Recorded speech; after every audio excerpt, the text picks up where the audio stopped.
Diolch i wedi o. Diolch yn y ti o Dduw am gyfle arall i ddod yma ger dy fron, ac i ni'n gofyn i ti am nerth o ddifri i daddoli mewn ysbryd a gwirionedd. I ni'n gofyn am tywalliad yr ysbryd glân. Tyrd lawr i'n plith, i ni'n gofyn hyn oll trwy enw ac heiddiant yn harglwydd Iesu Grist. Amen. Gydwch ni ddechrau trwy ganu'r emyn rhif 141. 141.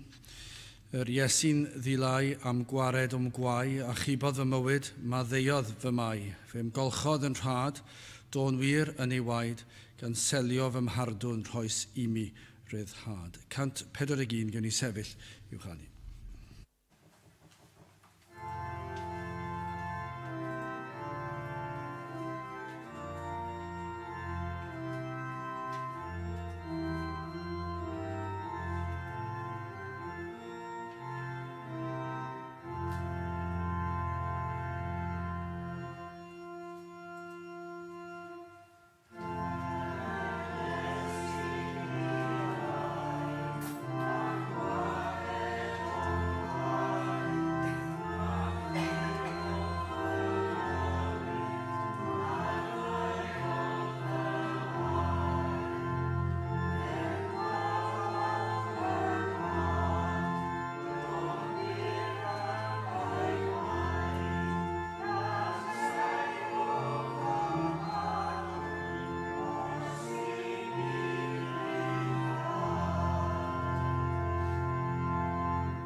Croeso yn gwasanaeth ar ôl yr oedfa fe fydd na luniaeth ysgafn drws nesaf yn y neuadd.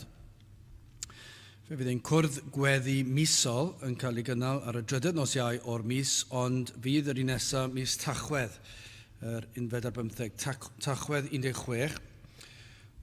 Hynny oherwydd fe fydd ein gwasanaeth diolchgarwch yn cael ei gynnal nos Iau yma, sef yr noson i fel arfer yn cynnal ein cwrdd gweddi misol.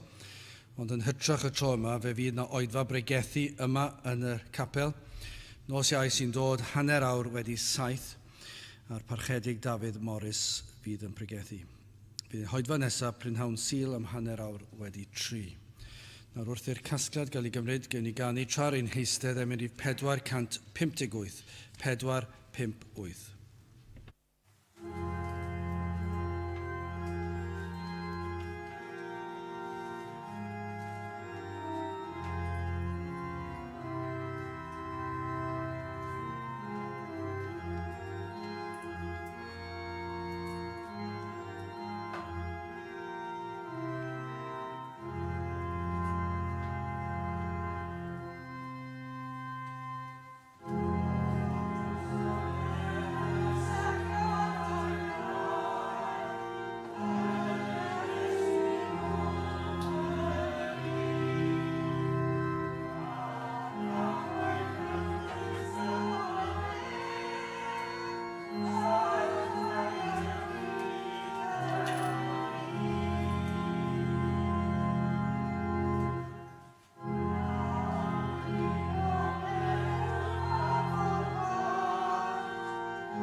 Bydd yn darlleniad o lyfr yr actau, y 5 benod, actau penod 5, ac yn dechrau yn yr adnod gyntaf. Actau 5, yr adnod gyntaf. Eithir rhyw ŵr a'i enw Ananias gyda Sephira ei wraig a werthor dir, ac ar ddarn guddiodd beth o'r gwerth a'i wraig hefyd o'r gyfrinach, ac a ddig rhyw gyfran ac a'i gosododd wrth draed yr apostolion.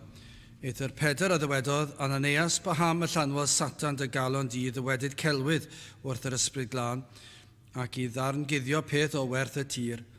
Tra ydoedd yn aros, onid i ti yr oedd yn aros, ac wedi ei werthu onid oedd yn dyfeddiant di. Paham y gosodais y peth hwn yn dy galon, ni ddywedais ti gelwydd wrth ddynion, ond wrth ddiw. Ac Ananias, pan glybu'r geiriau hyn, a syrthodd i lawr ac a drengodd, a daeth ofn mawr ar bawb a glybu'r pethau hyn. A'r gwir ieuanc a gofodasant, ac a'i cymerasant ef, ac a'i dygasant allan, ac a'i claddasant. A bu megis ysbai 2 awr a'i wraig ef heb wybod y peth a wneithid a ddaeth i mewn. A Pedr a tebodd iddi, dywed i mi, ai cymaint y gwerthaso chwi y tir, hithau ddywedodd, ie cymaint. A Pedr a ddywedodd wrthi, paham y cytunasoch i demtio ysbryd yr arglwydd. Wel draed yr rhai y gladdasant y ŵr di wrth y drws, a hwy a ddygant dithau allan. Ac yn y man hi asyrthiodd wrth ei draed ef, ac a drengodd, a'r gwir ieuanc wedi dyfod i mewn ac a'i cawsant hi yn farw, ac wedi iddynt ei dwy'n hi allan, hwy a'i claddasant hi yn ymyl y gŵr, a bu ofn mawr ar yr holl eglwys, ac ar bawb oll a glybu'r pethau hyn. A thrwy ddwylo'r apostolion y gwnaed arwyddion a'r rhyfeddodau lawer ymhlith y bobl, ac yr oeddynt oll yn gytun ym Mhort Solomon. Eithir ni feiddiau neb o'r lleill ymgysylltu â hwynt, ond y bobl oedd yn ei mawrhau. A chwanegwyd atynt rai yn credu yn yr arglwydd, lliaws o wir a gwragedd hefyd, hyd ond i ddygent yr rhai cleifion allan ar hyd yr rheolydd, a'i gosod ar weliau a glythau fel o'r hyn lleiaf y cosgodau cysgod Pedr pan ddelai heibio rai ohonynt. A lliaws a ddaeth hefyd ynghyd o'r dinasoedd o amgylch Jerusalem, gan ddwy'n rhai cleifion a rhai a dallodyd gan ysbrydion aflan y rhai a iachawyd oll. A'r archoffeiriad y gyfododd a'r holl rai oedd gydag ef, yr hon yw heres i'r Sadwceaid ac a lanwyd o gen figen, ac a ddodasant ei dwylo ar yr apostolion ac a'i rhoesant yn y carchar cyffredin. Eithir angel yr arglwydd o hyd nos a gorodd drysau'r carchar ac a'i digwynt allan ac a ddywedodd, ewch, sefwch a lleferwch yn y deml wrth y bobl holl eiriau'r fichedd hon. A phan glwsant hwy a eithant yn fore i'r deml ac a thraw i eithasant.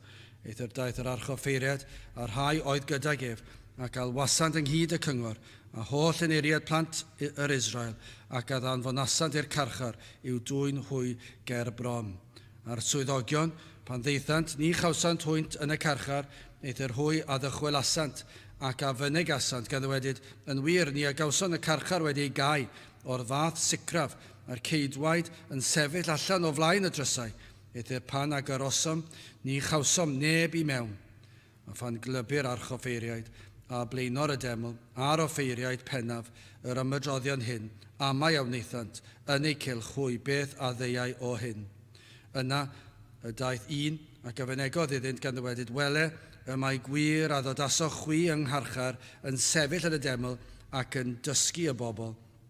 Yna y blaenor gyda'r swyddogion a aeth ac a'i dig hwy heb drais o blegyd yr oedd ornynt ofn y bobl rhag ei llabyddio, ac wedi ei dwy'n hwy a'i gosodasant o flaen y cyngor a'r archoffeiriad a fynodd iddynt gan ddywedyd, oniwrch mynasom ni gan orchymyn i chwi nad a thrawiaethech yn enw'r hwn, ac wele chwi a lanwaswch Jerusalem a chathrawiaeth, ac yr ydych yn ewellusio dwy'n arnom ni waed y dyn hwn. A Pedr a'r apostolion a tebasant ac y ddywedasant, rhaid yw i fyddhau i ddiw yn fwy nag i ddynion. Dyw ein tadau ni a gyfododd i fyny i'r Iesu, yr hwn a laddasoch wi ac a groesoliasoch ar bren. Hwn a ddyrchafod Dyw a'i ddeheilaw yn dywysog ac yn iachawdwr, i roddi edi feirwch i Israel am y ddeiant pechodau, a na ni ydym ei dystion ef o'r pethau hyn, a'r ysbryd glân hefyd, yr hwn a'r oddys Duw, i'r rhai sydd yn ufuddhau iddo ef. Byddai bendith Duw ar ei air sanctaidd ef. Gyda'ch ni nawr droi at ein harglwyd mewn gweddi. Diolch yn i ti unwaith eto Dduw am gyfle arall i ddod ger dy fron, ac i ni yn diolch i ti ein bod yn gallu dod yn sefyll o'th blaen, yn gwybod am yr croeso, y gwrandawiad sydd gennym gan ein bod yn dod fel plant i ti, ein bod yn dod fel rhai sydd wedi ei maddau, fel rhai sydd wedi ei mabwysiadu, fel rhai sydd yn eiddo i ti, ac hyn oll oherwydd yr hyn a wnaeth yr arglwydd Iesu Grist yn ein lle, wrth iddo ddod a byw y bywyd perffaith yn ein lle, iddo gymeryd ein cosb ar y groes ac yna yn fuddugoliaethus ar y trydydd dydd atgyfododd o'r bedd. Ac felly o Dduw, i ni yn diolch i ti am yr efengil sanctaidd, yn diolch i ti am yr hyddid hwn sydd ar gael ar ein cyfer i ddod ger dy fron, i ddod a'n mawl, yn diolch i ti am dy holl fendithion yn yr efengil, yn diolch i ti am fendithion dyddiol, yn diolch i ti am dy ofal trosom, am dy arweiniad cyson, i ni yn diolch i ti am dy air, diolch am gymdeithas ar saint, i ni yn diolch am yr hyddid i cael dod i dy addoli yn dy di, ac yn diolch o Dduw am y fraint hwn i ni gallu dod ynghyd gyda'n gilydd i ganu dy glodydd hefyd. O Dduw, cymaint o fendithion sydd gennym, ac felly ni yn gofyn i ti unwaith eto i drigyrhau wrthym, i ddod i'n plith ac i'n helpu ni yn ein haddoliad. I ni yn gofyn y bydd ein haddoliad yn gywir, yn iawn, yn dwy'n clod i ti, ac yn gofyn o Dduw y bydd y bresenoldeb i'w deimlo yma yn ein plith. Dyna yw ein dymuniad o Dduw, y byddi di yn cael yr holl fawl a'r clod, ac o Dduw y byddwn ni nid yn unig yn dy ogoneddu di, ond yn gallu mwynhau y dy bresenoldeb. I ni yn gofyn y bydd pob un ohonom, hyd yn oed yr rhai yma sydd heb yr awydd i gael mwynhau o'th gwmnïaeth. I ni'n gofyn y bydd ysbryd i ar waith mewn ffordd mor rymus, y bydd yr rhai sydd yn galed ac yn ddall tuag at rhyfeddodau yr efengil, yn teimlo yr dyheuad hynny i geisio dy wyneb ac i dy foliannu di. O Dduw, i ni yn gwybod fod hyn yn bosib, yr wyt ti wedi ei wneud yn ein bywydau ni, yr wyt ti wedi wneud ym mywydau eraill, ac i ni yn gofyn i ti i wneud unwaith eto yn ein plith. Y byddwn ni yn cael gweld y dy law di ar waith yma yn ein plith, yn yr oedfa, ac ymhlith yr rhai sydd yn gwrando, ac ymhellach i ffwrdd o Dduw, yr rhai sydd yn crwydro ymhell o'th air di ac o'th berson di.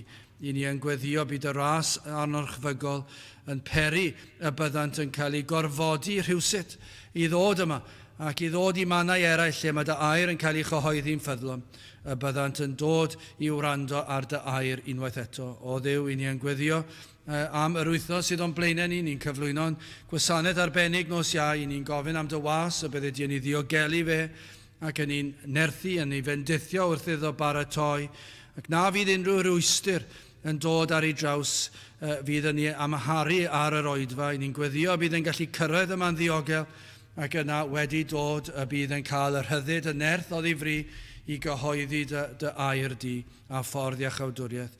Bendithio ni o Dduw fel dy blant trigyrhau wrthym, teir lawr ein plith. I ni'n gofyn hyn oll felly trwy enw ac heiddiant ein harglwydd Iesu Grist. Amen.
Dewch i ni ganu emyn rhif 555.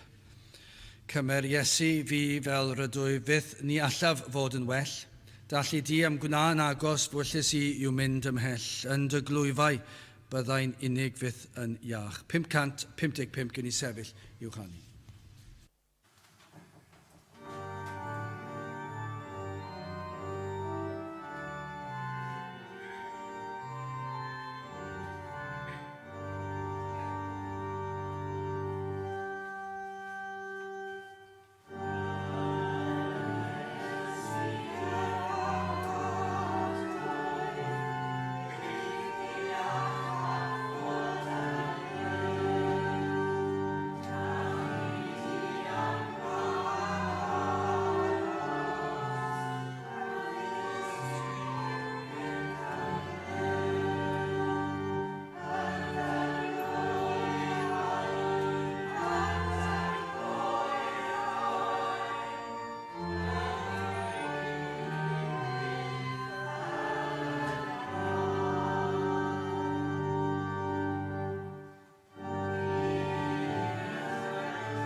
Bydd o'n testyn o'r actau, y 5 benod ac adnod 20, yr 20fed adnod.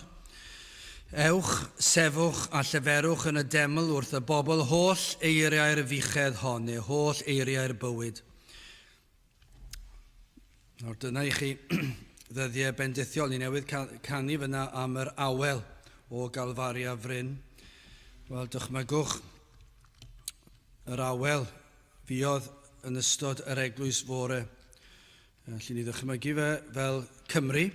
Ni'n gallu dychmygu oherwydd bod y hanes ein gwlad, os oes yna unrhyw hanes yn hanes y byd, lle bod awel wedi bod yn sgubo trwy'r wlad o'r de i'r gogledd, o'r dwyrain i'r gorllewin, yna mi fydde hon yn y wlad byddai'n gallu tystio i hynny. Yn yr un modd ac ymhlith pobl ddiw amser yr eglwys fore, yma yn yr actau llawer o sôn am yr awel honno a sgubodd trwy'r lle.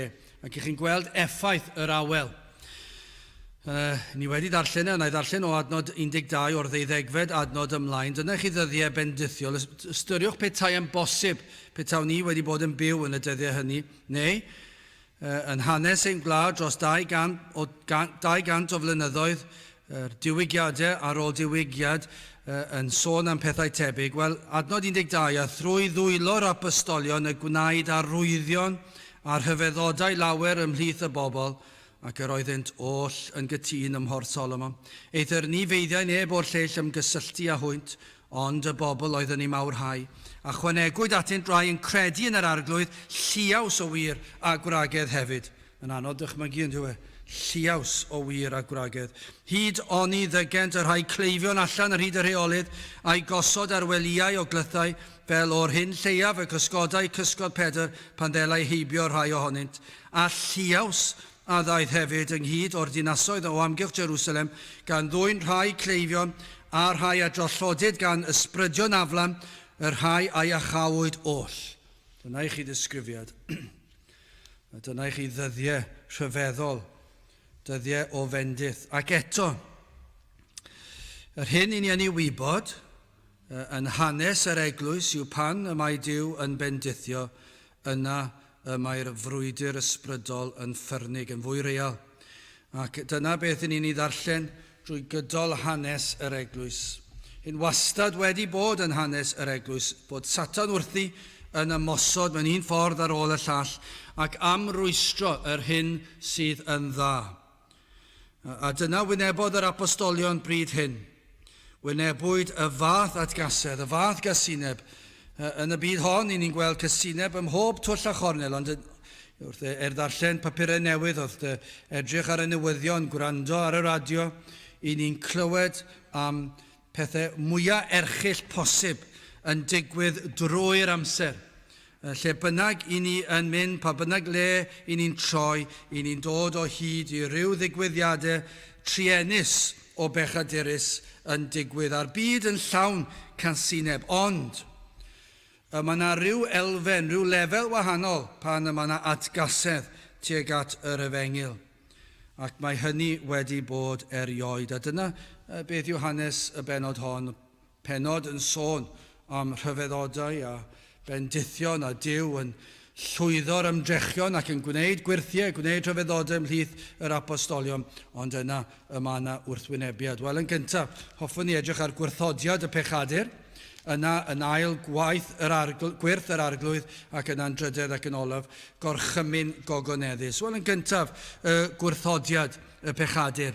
Mae'r adnodau yma, onid ydyn nhw, yn adlewyrchiad arall o gyflwr triennus. Pob un a aned. Dwi'n credu bod e'n bosib i unrhyw un ddadle yn wahanol. I ni'n gwybod bod yr ysgrythyr yn dysgu hyn. Eto, onid yw e'n brawf, diamheuol o nerth a phwer ac sicrwydd bod yr ysgrythyr yn gywir ac yn wir ym mhob maes. A dyma'i enghraifft arall, Rhufeiniad 3:23, o blegyd pawb a bechasant ac ydynt yn ôl am y goniant Duw. Petai hynny ddim yn wir, mi fyddech chi'n meddwl byddai rhywun wedi gallu erbyn hyn i brofi yr adnod yn wahanol. Ond does dim un wedi gallu profi yn wahanol hyd yn hyn. Ac i ni'n gwybod i sicrwydd na fyddan nhw'n chwaith. Ond mae'n rhyfedd nad yw'r byd yn fodlon cydnabod y peth. Nad oes pobl yn fodlon dweud, wel ie, mae hyn yn wir. Mae'r ysgrythyr yn llygad i lef yn hyn, wedi bod erioed. Pawb, pob un a bechasant ac ydynt yn ôl am y goniant Duw. Pob un wedi eni yn bechadurus. Sut gall unrhyw un dadlen yn wahanol i hynny? Wrth edrych ar bob un baban sydd wedi ei geni, does dim modd i chi ddadle yn wahanol. Pa bynnag mor bert yw'r babi bach, pa bynnag mor agos atoch chi os daw eich plentyn chi eich hunan yw e, neu aelod o'r teulu, neu ffrind agos, beth bynnag yw e. Ac i ni'n gallu cael ein twyllo gyda'r hagfarn a pob math o bethau meddwl, wel, fy mabi bach i yw hwn, dyw hwn ddim yn bechadur.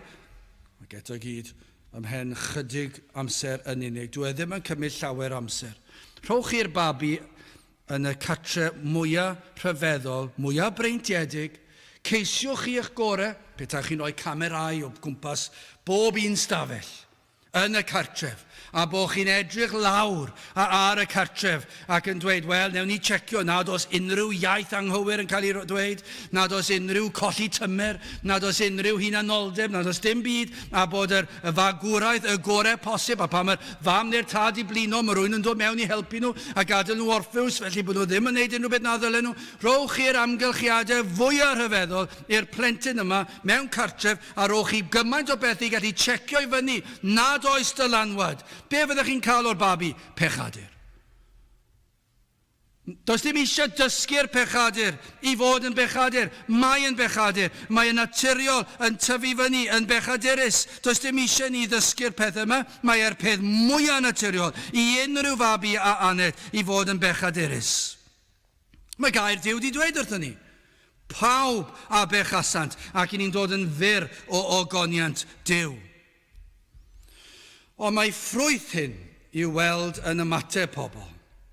At Gristnogion, at yr Efengil, fe welwn ni ffrwyth natur bechadurus. Mae drwy'r amser, ni'n gweld o fewn cymdeithas yn gyffredinol, drwy'r amser. Ond fe welwn ni fe hefyd yn amlygu ei hun fwy wrth weld y byd yn ymateb i Gristnogion, efallai'n gyntaf yna at yr Efengyl ac yna at Grist ei hun.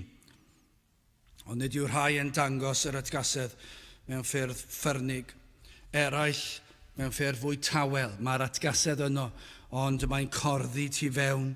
Mae fel rhyw losg fynydd yn ffrwtian. Ydych chi dychmygu'r peth dyw e ddim wedi ffrwydro to, a falle na fydd e'n ffrwydro, ond i chi gallu dychmygu, chi'n gweld ar wynebau'r rhai, dyn nhw ddim fel personoliaeth yn rhai sydd yn ffrwydro yn aml o leiaf, ddim yn gyhoeddus o leiaf, ond mae e fel lafan ffrwtian, a chi'n gweld y tir yn symud ac yn dirgrynu efallai, a math yna o beth, mae yna rhywbeth yn corddi tu fewn i'r pechadur pan yn dod wyneb yn wyneb ar Efengyl. Mae yna rhywbeth sydd yn brifo. Ac yn ni weld efo hyn, adnod 17, ar archoffeiriaid a gyfododd. Dyma i chi'r math y llosg fynydd o ymateb. Ar archoffeiriaid a gyfododd a'r holl rai oedd gydag ef, yr hon yw heres i'r Sadduceaid ac a lanwyd o genfigen.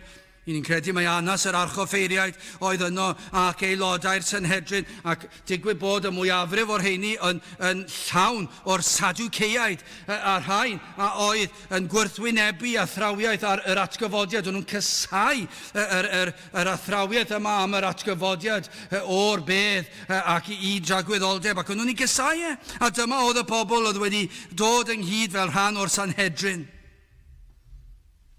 Ac maen nhw wedi dod wyneb yn wyneb ar Efengyl, ac maen nhw'n ffyrnig gyda'r apostolion. O, mae cenfigen yn erchill ond diwedd. Chi roed wedi profi fe siŵr o fod i chi wedi weld e. Mae yna rhywbeth pwerus am genfigen, sawl llofruddiaeth sydd wedi digwydd o fewn y byd yma oherwydd cenfigen. Sawl rhyfel gwledydd yn genfigenus o wledydd eraill, ac am concro'r gwledydd hynny. Wrth gwrs, maen nhw'n ei ddweud bod nhw'n neud ar lles y wlad drws nesaf, ond cenfigen yw e beth yw e, hunanoldeb, eisiau'r daioni'r gwlad drws nesaf, neu ble bynnag iddyn nhw hunan mwyn gwneud i cenedl nhw'n gryfach ac yn fwy pwerus, ac felly ni'n gweld gwledydd yn genfigenus o wledydd eraill, ac mae hwnna'n arwain at ryfel. Sawl lladrad sydd wedi bod, sawl cweryl wedi bod ymhlith ffrindiau oherwydd cenfigen. Petai'r rhain wedi bod yn genfigenus dros ogoniant yr arglwydd, bydde hynny wedi bod yn wahanol ac yn dderbyniol. Dyna chi'r cenfigen gorau posib. Yw cenfigen am ogoniant Duw, ond nid felly yw y cenfigen sydd fan hyn. Cenfigen bechadurus sydd fan hyn, gan yr archoffeiriad. Mae'n ofnadw'n diwy. Archoffeiriad, yr arweinyddion crefyddol. Mae hyn yn arwain at wrthodiad llwyr o'r apostolion, ac roedden nhw'n cysau'r apostolion a'i neges, yr archoffeiriad, y Sadduceaid. Nhw oedd nid yn unig yr arweinwyr crefyddol y wlad, ond hefyd gwleidyddol. Ac felly mae'r rhain yn rhai dylanwadol iawn, yr oedden nhw'n rheoli pob dim, pob maes o fywyd, y crefyddol, y gwleidyddol, economaidd, popeth. Mi roedd rhain a dweud mawr. A beth sy'n gwneud yn waith, dyma oedd eu hardal nhw hefyd o arechafiaeth, o amgylch porth Solomon.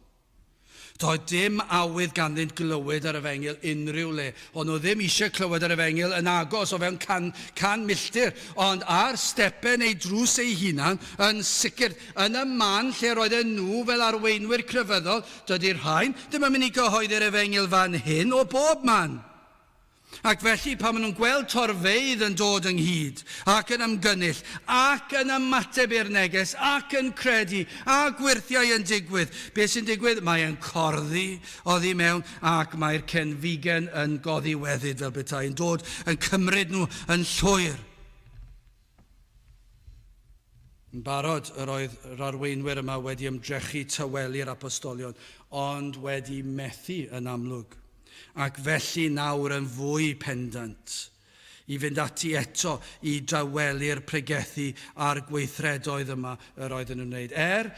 Mae gweithredoedd o gariad ac o dosturi a iachau a helpu a roi heddwch i'r enaid ac i'r cydwybod, mai da yr oedd yr apostolion yn ei wneud, mae'r rhain wedi corddi gymaint o genfigen yma nhw am eu tawelu nhw.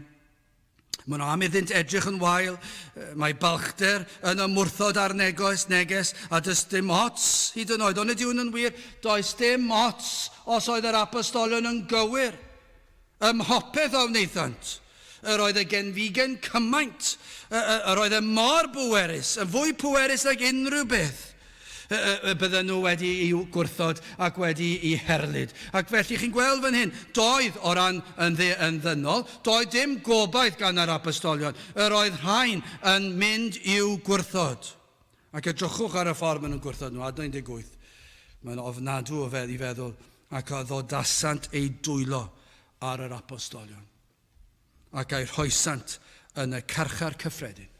Be petai yn digwydd heddi, be fydd yn digwydd yw fydd yn yr rhai yn dod lawr, ochr y capel fan hyn, yn dod lan fan hyn, ac yn cygafel ar y pregethwr, ac siwr o fod yn tynnu nhw lawr y grisiau. Dim os ydych chi'n taro'ch pen yn erbyn yr ochr, dim os am hynny, dim os ydych chi'n torri'ch braich wrth syrthio lawr y grisiau. Ac dyna'r darlun byddwch chi'n ei gael yn ei llusgo nhw allan ac yn hyd yn oed gafel yn ei gwall nhw tybynnu. Dyna math o beth ac a ddodasan ei dwylo ar yr apostolion, ac a'i taflant ac a'i dodasant, rhoesant yn y carchar. Pa fath o carchar? Y carchar cyffredin.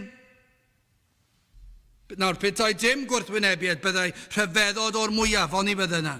Mi fydde wedi bod yn rhyfedd petai nhw ddim wedi gwrthwynebu, gan mai natur ysbrydol yw e. Dim syndod iddyn dangos atgasedd trwy osod dwylo arnynt, roedden nhw mor grac, yn gorfforol yn ei llusgo a'i taflu'r carchar. Nawr tu ôl I hyn, beth yw'r darlun I ni yn ei weld? Wel, y frwydr ysbrydol I ni'n ei weld drwy'r amser. I ni'n ei weld yn hanes yr eglwys trwy'r amser, yn ein bywydau ni. Ond byddwn ni'n gallu dweud, un o'r pethau sydd yn sefyll allan yn ystod ein bywydau ni yw'r frwydr ysbrydol. Petai rwy'n yn gofyn I fi am atgofion o blentyndod, i'r arddegau, i'r ugeiniau, trwy fod yn ddyn ifanc ac yna mynd chydig bach yn hŷn ac erbyn lle bynnag ydw I o ran diffiniad erbyn nawr, be bynnag yw e. Be fydde'r atgofion? Yr atgofion bydde yw y frwydr ysbrydol. A pa mor hyfedd yw e? A pa mor llawn cysineb yw e? A pa mor erchill yw e? Ac yn gwybod gall asef e fynd yn fwy erchill. Yn gwybod hynny, dyma beth ddigwyddodd fan hyn, ac I ni'n gwybod yn hanes yr eglwys, dyma beth sydd yn digwydd. I ni'n gweld y frwydr ysbrydol. Mor hirt mae'n edrych, mae'r pobl yma yn gwneud daioni, ac eto mae'r pobl crefyddol yn ei cysau nhw. Beth yw hynny? Tywyllwch a goleuni. I ni gallu gweld pwer a'i tanllid yr un drwg ar un ochr, ac yna hefyd ar yr ochr arall yn yr hanes yma, nerth yr holl alluog, yn nerthu'r apostolion. Ac yma yn hyfryd I weld. Dyna chi darlun real, yr un a welwn pan yr arglwydd a'r waith yn ein plith. I chi falle'n gallu tystio i'r peth, os I chi yn Gristion yma heddi, I chi'n gallu tystio yn bersonol pan yn ceisio'r arglwydd. Be ddigwyddodd? Fe ddath rhwystrau ar eich traws chi. Daeth problemau ar eich traws chi, ymosodiadau siwr o fod ar eich traws chi.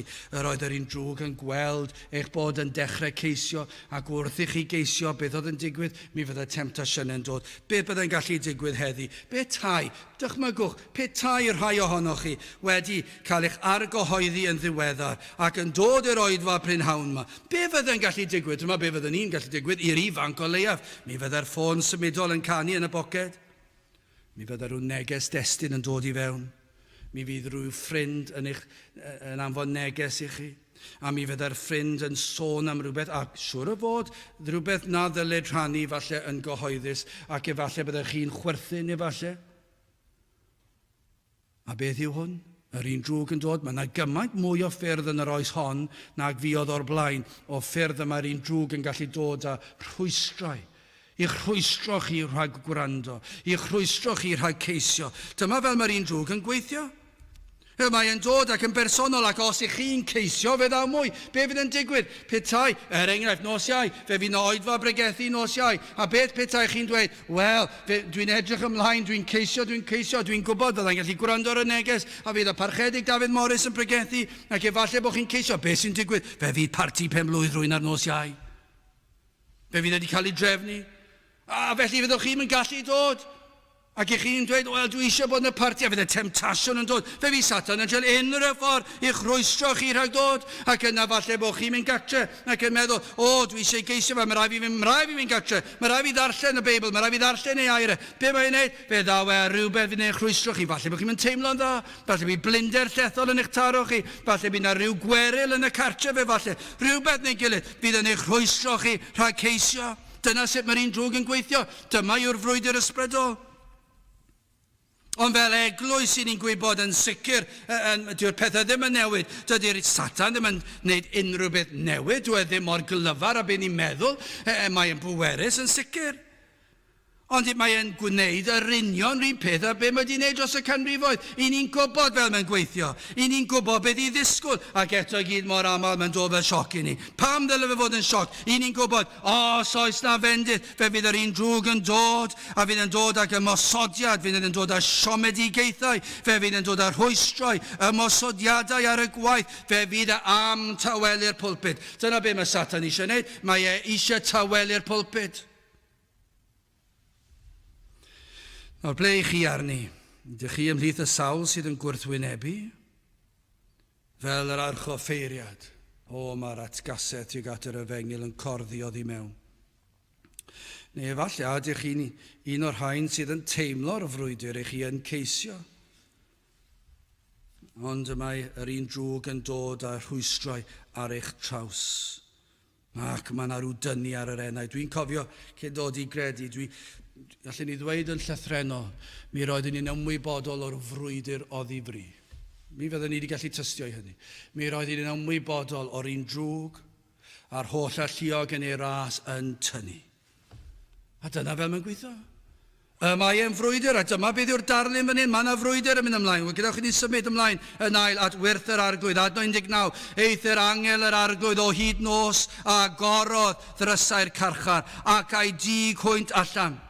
Nawr i bethau edrych yn ddi iawn ar yr apostolion. Roeddent wedi cael eu carcharu am wneud yn dda, am iachau, am bregethu neges o newyddion da, ac eto maen nhw'n cael eu gosod mewn carchar cyhoeddus. Beth yw hwn? Carchar i aros dedfryd. Ac yn yr math yma o garchar, fe geir lladron, llofruddion. A roedd yn erchyll o le i fod i'r apostolion, cael eu taflu ymhlith rheini. Ac eto pan fod y sefyllfa'n edrych mor ddi, yna daeth yr arglwydd ac ymyrryd. Eith yr angel yr arglwydd o hyd nos a gorodd ddrysau'r carchar ac a'i dig hwynt allan. Bwriad yr archoffeiriaid oedd i'w dychryn i ddechrau gyda, i rhwystro rhag pregethu. Am iddynt benderfynu iddynt roi'r ffidil yn y to, mae hwn yn ormod. Nad oedd pregethu y fath neges yn werth yr ymdrech. Mi fydden nhw'n gobeithio bydde'r rhain a oedd yn mynd o gwmpas yn achosi cynnwrf ymhlith y bobl a'r torfeidd yn ymateb. Beth o'n nhw'n gobeithio?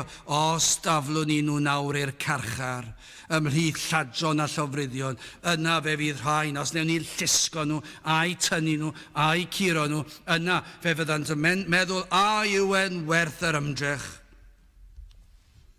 A gobeithio byddant yn penderfynu gadael a thawelu, a meddwl am ei bywydau hunan, a meddwl am ei teuluoedd, a perswadio hunan, wel, lles fy ngwraig, lles fy mhlant, lles fy mam, lles fy nhad, lles pwy bynnag, mae'n well i fi dywelu, na'i gamu nôl, na'i fod ychydig bach yn fwy doeth. Dyna fel mae'r arweinyddion crefyddol yma'n gobeithio byddai'r apostolion yn ymateb. Yn gobeithio hefyd byddai hyn yn dod â gwarth arnynt. Bydd y pobl yn meddwl rhain i'r rhai ag archarwyd, treuliodd noson gyda drwg weithredwyr. Ond y frwydr ysbrydol, ac fod gan Satan bwerau, ac ei fod yn nerthol, Be sydd rhaid i ni gofio, mae'r darn yma'n profi'r peth, mor bwerus, mor ffyrnig, mor erchill ambell waith, yw ymysodiadau'r un drwg. Nid yw gryfach na'r holl alluog. Dyw e ddim mor gryf a'n tadnefol, dyw e ddim mor gryf ar arglwydd, y mae'r arglwydd yn abal i wneud yr hyn a fyno. Fe drefnodd. Ydych chi roed wedi meddwl am sut digwyddodd hyn? Fe drefnodd yn wirthiol i ddrysau'r carchar agor. Nawr, sut oedd hyn yn bosib? Dyna sut fydd rhai yn y byd yn ei doethineb, yn gofyn, yn smalio fod yn glyfar, ac yn dweud sut mae'n bosib i ddrws carchar agor ar ben ei hun. Ac yn meddwl bod nhw'n glyfar yn gofyn y cwestiwn. Wel, does dim lot o bwrpas gwastraffu amser yn ateb cwestiwn mor ddwl. Yr unig beth sydd gyda ni ddweud yw fe ddigwyddodd e. Fe drefnodd Duw holl allu o creawdwr y byd, fe drefnodd e byddai'r drysau yn agor. Yr arglwydd yn achosi i hyn ddigwydd, eithir yr angel yr arglwydd o hyd nos a agorodd ddrysau'r carchar ac a'i dig hwynt allan. Mae'n wyrth, mae'n rhyfeddol, ond fe agorwyd y drysau. Perodd hefyd i'r swyddogion y carchar fethu gweld y digwyddiad. Mae hwnna hefyd yn wyrth. Mae yna wyrth arall fan hyn, nid yn unig y drysau agor, ond i'r swyddogion, yr rhai oedd yn gwarchod y carcharorion, na welon nhw be ddigwyddodd. Mae hwnna'n wyrth yn ei hunan hefyd. Na doedd ganddyn nhw esboniad. Sut digwyddodd hyn? Dydyn ni ddim yn gwybod. Mae e tu hwnt i ddigwyddiadau naturiol. Mae'r rhagluniaethau'r arglwydd yn hyfryd i'w gweld, i'w olrhain. Ond nid yw yn hyfryd i'w weld, eich chi'n gallu rhoi rheswm. Petai chi'n edrych ar rhagluniaethau, eich bod chi'n mynd trwy rwystru yn ceisio efallai, ac yna mae Satan yn dod â temtasiwn, ac yn dod â'r rhwystrau ar eich traws chi.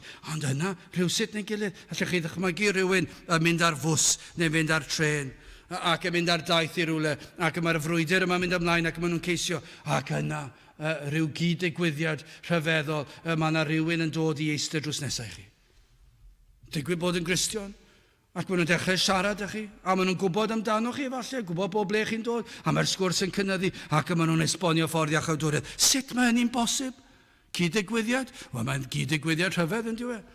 Ar y union adeg yr oedd angen, mae'r arglwydd yn trefnu ei ragluniaethau, eich bod chi'n dod ar draws rhywun. Neu efallai bod yna rhywbeth yn pryderu'ch enaid chi, ac eich chi'n teimlo'r frwydr yma, ac yna yn ei ragluniaethau chi'n edrych lawr, ac efallai bod yna lyfryn, ac yna ar y llyfr mae'r teitl llyfr, ac mae'r union beth sydd ei hangen arnoch chi. Chi'n agor y tudalennau, ac mae ffordd iachawdwriaeth yn cael ei roed i chi. Beth yw hynny? Cyd-digwyddiad? Na, ragluniaethau'r arglwydd. Sut mae hyn yn digwydd? Sut allai i ddweud? Sut all unrhyw un ddweud? Dydyn ni ddim yn gallu esbonio sut mae pethau fel hyn yn digwydd, ond y maen nhw'n digwydd. Gwyrth yr arglwydd. Mae'n gallu agor y drws.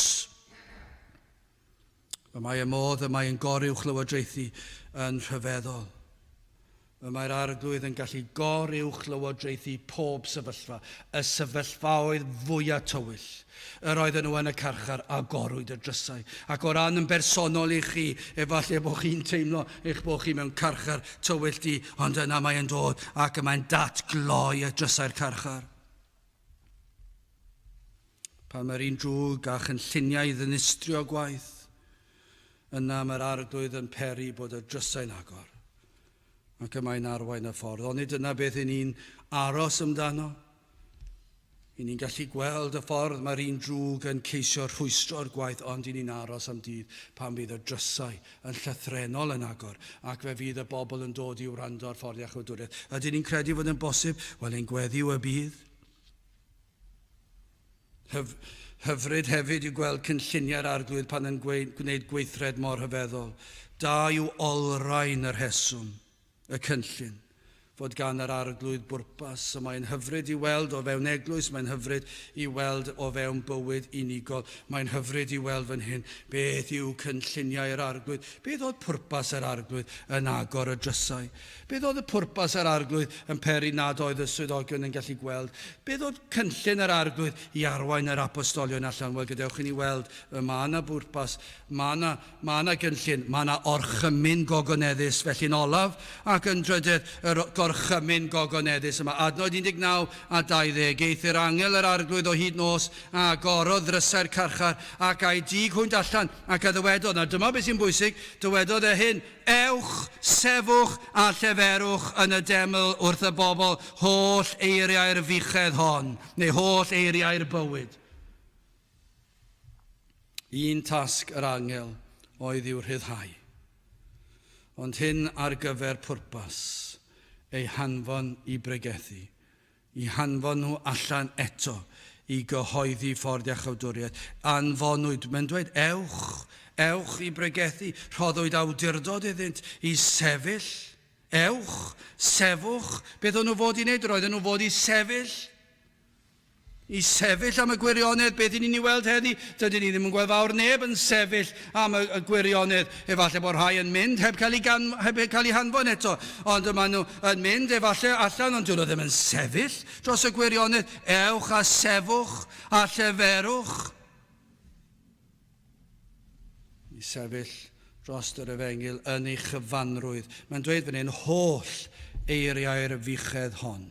Holl eiriau'r bywyd. Holl eiriau'r bywyd. Y bywyd daeth yr Iesu i'w roi. Dyma yw'r gorchymyn. Dyma beth yw pwrpas capel. Dyma beth yw pwrpas oedfa. Beth yw pwrpas mynd i'r capel? Lycyn ni wybod beth ni'n gallu rhoi rhyw fath o arolwg a gofyn i bobl beth yw pwrpas mynd i'r capel. Mi fydd yn ddiddorol i wybod, wel yn sicr un beth yw i ogoneddu Duw a'i fwynhau. Dyna yw pwrpas dyn.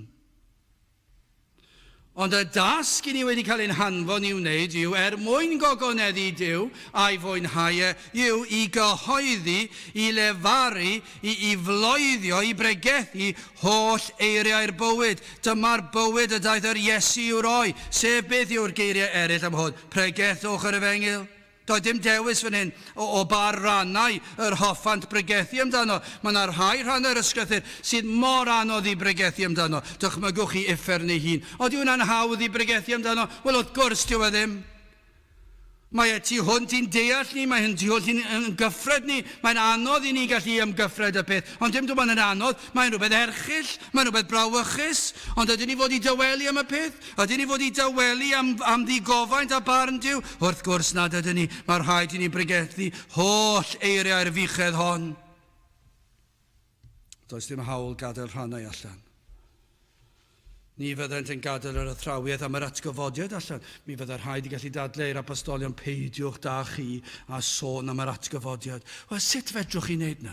Sut fedrwch chi gadw'r atgyfodiad allan? Ond yr oedd y Sadwceaid yn casau yr athrawiaeth am yr atgyfodiad. Ac felly bydde wedi bod yn ddoethach iddyn nhw gadw oddi ar y pwnc. Ond fedrwch chi ddim pregethu'r Efengil heb sôn am yr atgyfodiad. Felly mae'n dweud fan hyn, ewch i bregethu holl eiriau'r fichedd hon, pob rhan ohono fe, heb yr atgyfodiad, does dim Efengil, rhaid cael yr atgyfodiad. Y mae'n ganolog. Mae Geiriau'r fywyd oedd ei neges i fod o fywyd. Eto gweld, nid anfon allan i drafod, materion dibwys dim dyna oedd ei tasg, nid cael ei hanfon allan o garchar, i drafod agweddau o symptomau a welir o fewn cymdeithas ac yna falle ymhen rhai misoedd bod ni'n dod lawr i ryw fath o sut fedrwn ni helpu cymdeithas, a dyna beth o'n nhw wedi cael ei hanfon i wneud. Nid cael ei hanfon a'i rhyddhau o'r carchar mwyn rhoi rhyw fath o adloniant oedd ei tasg. Nid mynd allan i denu torf, yr oedden nhw wedi denu torf, ond nid mwyn rhoi adloniant a'i plesio, nid dyna oedd ei tasg. Rhyddhau'r yr apostolion i bregethu'r Efengil, i ddweud wrth y bobl sut oedd cael bywyd. Dyna pam i ni yma, dyma beth yw'n pwrpas ni yma, i ddweud am fywyd ysbrydol, am fywyd tragwyddol. Dyma yw y mater bwysicaf oll. Mae'n fwy pwysig na bywyd. Mae'r mater yma'n bwysicach na bywyd ar y ddaear. Mor bwysig yw bywyd ar y ddaear, mor bwysig yw ein iechyd ni, mater bwysicaf yw y bywyd ysbrydol. Chi'n gwybod beth byddwn ni'n synnu cyn bo hir fe fydd na capeli yn pregethu am fywyd a pa fwydydd yw'r gorau chi fita. So ni'n meddwl? So ni ddim yn synnu, dwi ddim yn siŵr os na capeli yn neud hyn, ond bydde fe ddim yn synnu fi. Petai capeli yn dweud, reit, ni'n mynd i roi nosweithio ymlaen yn yr wythnos i ddweud wrthoch chi sut i gadw'n heini a sut I gadw'n iach, a pa ffrwythau a pha llysiau dylech chi fwyta, ac yna byddwch chi'n meddwl am pa dabledi fydd yn ychwanegu at y bwydydd hynny I roi iechyd I chi, ac yna pa ymarfer corff sydd o'r a pa fath o fywyd dylech chi I fyw a peidio wneud I, a mi fydd y capeli tybiwn ni yn dweud, dyma beth sy'n bwysig, a sut I wario'ch arian, a lle gorau I beidio poeni amdano fe mwyn roed arian mewn llefydd da, a'r holl beth yna, ac wedyn byddwn yn dweud, os newch chi hyn, fe gewch chi fywyd hapus. Wel, nid yna'r bywyd I ni'n sôn amdano fan hyn. Yma'r bywyd, yma'r apostolion fod I bregethu amdano yw'r bywyd pwysica. Llawer mwy pwysig na pa mor iach I chi ar y ddaear. Pa mor heini ydych chi. Yw'r bywyd ysbrydol a bywyd tragwyddol. Dyna yw'r pwysica. Does dim byd arall yn dod yn agos at yr athrawiad hon. Dim byd mewn bywyd sydd bwysicach. O na fyddech chi'n gwrando ar eiriau sydd yn datgan bywyd. Bywyd ysbrydol, bywyd tragwyddol, bywyd yn ei chyfanrwydd. Y mae hyn yn effeithio bywyd ar y ddaear. Wrth gwrs I fod Os oes na fywyd ysbrydol ganddoch chi, bywyd o ddifri, os ydych chi'n eiddo o'r bywyd yma, yna fe fyddwch chi yn gweld yr effaith hynny ar eich bywyd ar y ddaear. Sut fedrwn ni fyw bob dydd? Sef I mewn modd o gogoneddu Duw a'i fwynhau. Ond fedrwch chi ddim wneud hynny. Fedrwch chi ddim byw bywyd ar y ddaear i'r pwrpas eich crewd chi. Heb I chi cael bywyd ysbrydol. Felly mae bywyd ysbrydol yn fwy pwysig na unrhyw beth arall. Mae bywyd ysbrydol, sut fedrwn ymateb, fwynhau, bod yn abal I ddirnad yr ysbrydol. Gan ein bod ni yn farw yn ysbrydol. Dyna yw eich problem chi. Dyna oedd y broblem yr oedd yr apostolion yn ei wynebu. Yr oedd y bobl yr oedden nhw'n pregethu atynt yn farw yn ysbrydol ac yr oedd angen bywyd. Dyna pam dath yr angel yr arglwydd a'i rhyddhau o'r carchar a ddwedon nhw, ewch allan, sefwch, lleferwch, cyhoeddwch geiriau'r bywyd. Mae angen ar y bobl yma glywed sut fedra nhw cael bywyd ysbrydol. Bywyd tragwyddol. Sut fedrwn ni newid diwedd ein taith mwyn dweud wrth rhain I chi ar eich ffordd I golledigaeth, ond mae angen I chi wybod sut I ddod oddi ar y ffordd honno I fynd ar ffordd y bywyd. Yn ôl gair Duw, I ni wedi clywed bod pob un ohonom yn dod yn fyr o gonion Duw ac yn euog o dorri I gyfraith, ac felly mae pob un ohonom ni o dan condemniad y ddeddf ac yn gwynebu colledigaeth tragwyddol. Sut felly fedrwn ni fod yn eiddo o fywyd tragwyddol? Dyna yw'r peth pwysica. Rhai o'ch chi wedi bod yma sawl gwaith, a petawn ni'n gofyn I chi sut y mae modd I chi fod yn eiddo o'r bywyd tragwyddol yma. Be fydda'ch ateb chi? Dyma oedd neges, dyma oedd y bwrdwn oedd gan yr apostolion, dyma oedd yr gorchymyn gogoneddus a gawsont, ewch, sefwch a lleferwch yn y deml wrth y bobl, holl eiriau'r fichell hon. Beth oedd y geiriau yr oedden nhw fod I ddweud am y bywyd yma? Beth oedd y neges? Beth oedd yr hyn yr oedden nhw fod I ddweud? Be mae'r pwlpidau Cymru heddi fod I bregethu? Dwi ddim eisiau meddwl be maen nhw'n pregethu. Mae'n dor calonus I feddwl be fydd y negeseuon fydden nhw'n pregethu. Tybiwn ni fydden nhw'n dweud, ydych chi rowch eich arian i'r trydydd byd. Wrth gwrs mae hwnna'n neis, ond ddim geiriau'r bywyd yw hynny. Fydden nhw'n dweud byddwch yn garedig i'ch cymydog. Wel, wrth gwrs sy'n eisiau bod yn garedig i'ch cymydog hynny, ond nid geiriau'r bywyd yw hynny. Beth mae pobl eisiau clywed? Dydyn nhw ddim yn ei glywed yn ein gwlad ni bellach. Beth yw geiriau'r bywyd? Iohan 6:68. Yna Seimon Pedr a'i hatebodd o arglwydd, at bwy yr awn ni, gennyt ti y mae geiriau bywyd tragwyddol. Felly beth yw'r cychwyn? Mae Iohan yn egluro, mae gan Iesu y mae geiriau'r bywyd tragwyddol. Ganddo fe, felly mae rhaid I ni ganolbwyntio ar Iesu. Fe yw popeth, ganddo fe y mae geiriau'r bywyd tragwyddol. Mae Iohan 17:3, a o hyn yw'r bywyd tragwyddol. Iddynt dy adnabod di yr unig wir Dduw ar hwn a anfonais ti, Iesu Grist. Dyna yw geiriau'r bywyd. Dyma yw bywyd tragwyddol. Beth yw e? Adnabod Duw ac adnabod Iesu Grist. Gai ofyn I chi, ydych chi yn adnabod Duw? Ydych chi yn adnabod Iesu Grist? Ddim yn gofyn I chi os chi'n mynd I capel. Dyn ni'n gofyn os chi'n darllen eich Beibl o dro I dro neu canu'r emynau. Dyn ni'n gofyn os chi'n garedig i'ch cymdogion chi. Na, ydych chi'n adnabod Iesu Grist a yw ef yn waredwr arnoch chi? Dyna pam dath Iesu Grist, fe nid yn unig I ddangos y ffordd, ond I ddatgan y gwir, ef yw'r ffordd. Ioan 14:6, dyma I chi adnod. Yr Iesu a ddywedodd wrtho ef, my fi yw'r ffordd, a'r gwirionedd, a'r bywyd, nid yw neb yn dyfod at y tad, ond trwy fi. Dyna chi un o'r adnodau mwyaf rhyfeddol yn yr holl ysgrythur, a dyna chi un fwyaf addas ar gyfer yr oes I ni'n byw ynddi.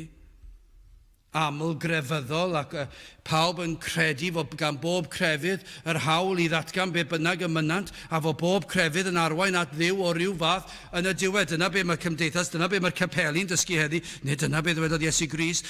Mae geiriau'r bywyd yn Iesu Grist, a be mae Iesu Grist yn dweud, mae fi yw'r ffordd a'r gwirionedd, a'r bywyd, nid yw neb yn dyfod at y tad, ond trwy fi. Felly os ydych chi am wybod yr ffordd, os ydych chi am cael y gwirionedd, os ydych chi am cael bywyd, ysbrydol a thragwyddol, sut y mae cael trwy Iesu Grist? Dyna pam nad ydym yn trafod posibilrwydd o unrhyw ffordd arall at Dduw. Dyna pam nad ydym ni yma yn uno â chapeli eraill sydd yn cynnig ffordd arall. Does dim un ffordd. Newn ni fod yn garedig iddyn nhw, newn ni fod yn drigarog wrthyn nhw, beth bynnag sydd eisiau, ond newn ni ddim sefyll gyda nhw. Os ydyn nhw'n dweud bod yna ffordd arall at Dduw, mae yna warth. Dyw e ddim yn bosib. Dim ond un ffordd sydd wedi ei ddatgan, ceir hyn trwy'r holl ysgrythur. Fe ddath I ddelio a'n cyflwr o farwolaeth. Dyma pam eisiau bywyd I ni'n farw. A fe ddath Iesu Grist I ddelio a'n cyflwr o farwolaeth, ef sydd yn cyflawni yr hyn sydd yn amhosibl I ni. Fe gadwodd Iesu Grist y ddeddf yn llwyr ac fe fodlonodd gofynion y tad yn llwyr. Wrth farw ar y groes, fe gymerodd Iesu Grist ein cosb ni o farwolaeth trygwyddol. Rhaid oedd cael cosb ac rhaid iddo fod yn dragwyddol ei natur, oherwydd difrifoldeb pechod. Ond fe ddath Iesu Grist ac fe gymerodd gosb y farwolaeth tragwyddol yn ein lle, ac yna wrth atgyfodi fe ddangosodd ei fod wedi concro'r bedd a Satan a phechod. Dyna yw y ffordd, dyna'r drws at y bywyd trwy Iesu Grist, yng Nghrist, wrth ddod at y groes. Mae'r ysbryd glân wedi gweithio ynom yn barod. Dyna yw yn gweddi. Ac yna mae yn plannu'r hedyn o fywyd. Dyna beth I ni'n gweddio sydd yn bosib I ddigwydd. Wrth I chi ddod at y groes. Wrth i'r apostolion, allech chi ddweud, pregethu'r bywyd y fichedd hon. Wrth nhw bregethu am yr efengil. Wrth nhw bregethu am y broblem, a beth yw ateb y broblem? Wrth i'r chafu Iesu Grist. Ac wrth gyflwyno'r groes ac esbonio'r groes, fod Iesu Grist wedi gwneud y cyfan yn ei lle. Y gweddi oedd i'r apostolion pryd hynny, ac I ni hefyd yn yr un ffordd, fod yr ysbryd glân yn barod, wedi rhoi hedyn o fywyd yn yr enaid, ac wedi bywhau yr enaid, ac nawr fod yr enaid yn fyw yn ysbrydol. Nawr mae'r enaid yn cael ei alluogi I bwyso ac I ymddiried yn llwyr yng Nghrist. Pa mae'r enaid yn gwneud hyn, I ni'n gweld y bywyd yma yn dwyn ffrwyth. Dyma oedd yr apostolion I bregethu. Dyma oedd yr apostolion yn ceisio wneud, o dewch at Grist. Dewch at Grist, dewch at, edrychwch ar ei fywyd e. Yn ei fywyd mae bywyd, yn ei farwolaeth mae bywyd, yn yr atgyfodiad mae bywyd, ac wrth gyflwyno'r efengil, yr oedden nhw'n gweithio bydd yr ysbryd glân yn dod, ac yn agor llygaid y pobl oedd o gwmpas, ac yn peri iddyn nhw weld I pechod, ac I weld I cyflwr, ac yna I weld mae'r unig ateb am fywyd oedd Iesu Grist, ac iddi ddod a chyffesu a chredu. Ac wrth ddod, mi fydd yr ysbryd glân yn rhoi rhodd iddyn nhw o ffydd I gredu. Dyna yw'r neges. So ydych chi am fywyd. Chybod, mae rhai ohonoch chi fan hyn, rhai sydd wedi bod fan hyn, yn meddwl bod y byd yn cynnig bywyd. Ond twyll a chelwydd yw'r hyn y mae'r byd yn ei ddweud. Yr unig fywyd sydd i'w gael yw trwy Iesu Grist. Dyma'r unig fywyd sydd y bywyd daearol, y bywyd ysbrydol, y bywyd tragwyddol. Yr unig ffordd i gael hynny yw trwy ddod at Iesu Grist. Felly dim syndod pan yr oedd yr apostolion yn y carchar. Roedd na bwrpas i'r peth. Yr oedd yr arglwydd wedi dod ac wedi peri fod y drysau wedi agor ac ewch allan. Ewch i ddweud wrthyn nhw. Ewch i ddweud wrth y torfeydd. Ewch i ddweud wrth y rhai sydd yn farw bod na fodd cael bywyd. Ewch, sefwch a lleferwch yn y deml wrth y bobl. Holl eiriau'r fichedd hon. Wel, dyna yw ein gorchymyn i ni i wneud. Ond beth yw'r gorchymyn i chi wneud? Falle bod yna rhai yma dal yn y carchar tywyll di yna. Wel, y gorchymyn yw hyn, yw i chi bwyso ar yr Iesu. Wrth i chi alw allan, o'r carchar tywyll di. Wel, beth sy'n digwydd? Rhoist un oleuni nefol. Dyna beth i ni'n gweddio. I ni mewn carchar. Ac i ni'n gwybod y wyrth ddigwyddodd i'r apostolion fe rhyddhawyd nhw i fynd allan i gyhoeddi'r ffordd bywyd. Ond efallai bod yna ryw rai fan hyn heddi yn y carchar, a'r frwydr yn mynd ymlaen, yn tynnu ar eich enaid. Wel, ein gweddi yw hyn, y byddwch chi yn dod yn rhai sydd yn derbyn yr geiriau'r fichedd hon, geiriau'r bywyd. Beth yw'r geiriau'r bywyd? Dewch at Grist. Ioan yn dweud unwaith eto i gloi, a hyn yw'r bywyd tragwyddol. Iddynt dy adnabod di, yr unig wir Dduw, yr hwn anfonais ti, Iesu Grist. Ydych chi'n nabod Iesu Grist? A yw e'n bopeth i chi? Ac os yw yna, rydych chi wedi derbyn o'r fichedd hon, i chi wedi derbyn o'r bywyd, ac yn gweddio felly bydd na ryw rai yn ymuno gyda chi o gamu o dywyllwch i oleuni'r efengil, hyd yn oed cyn diwedd y dydd. Gadewch i ni weddio. O Dduw, i ni yn diolch am yr efengil sanctaidd. I ni yn gweddio, o Dduw, y bydd yr hyfryd wawr yn mynd ar led. I ni'n gweddio bydd y goleuni yr efengil yn tywynu unwaith eto yn y ddinas dywyll hon, yn y wlad dywyll hon. O Dduw, i ni yn gweld y tywyllwch o'n cwmpas ni.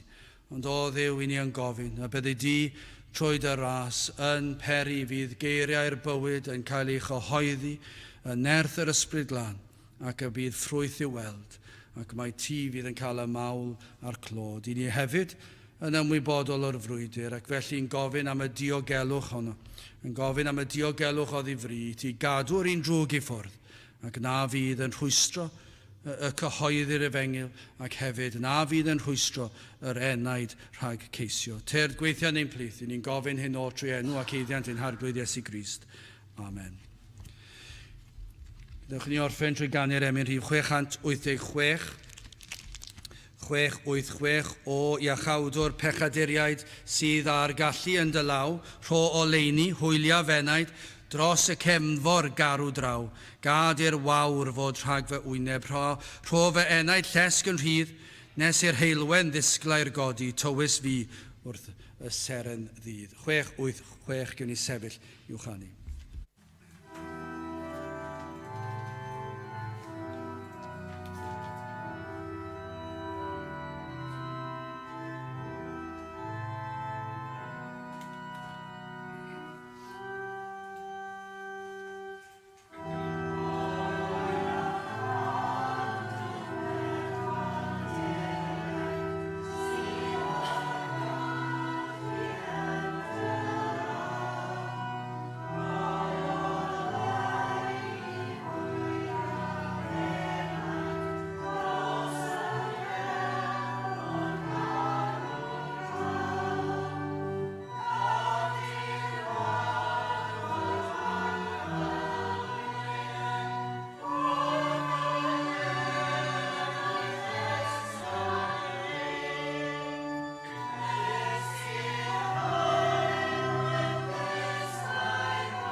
A nawr bydd ydi ras ein harglwydd Iesu Grist a chariad Duw a chymdeithas yr ysbryd glân fod gyda chwi oll hyd byth.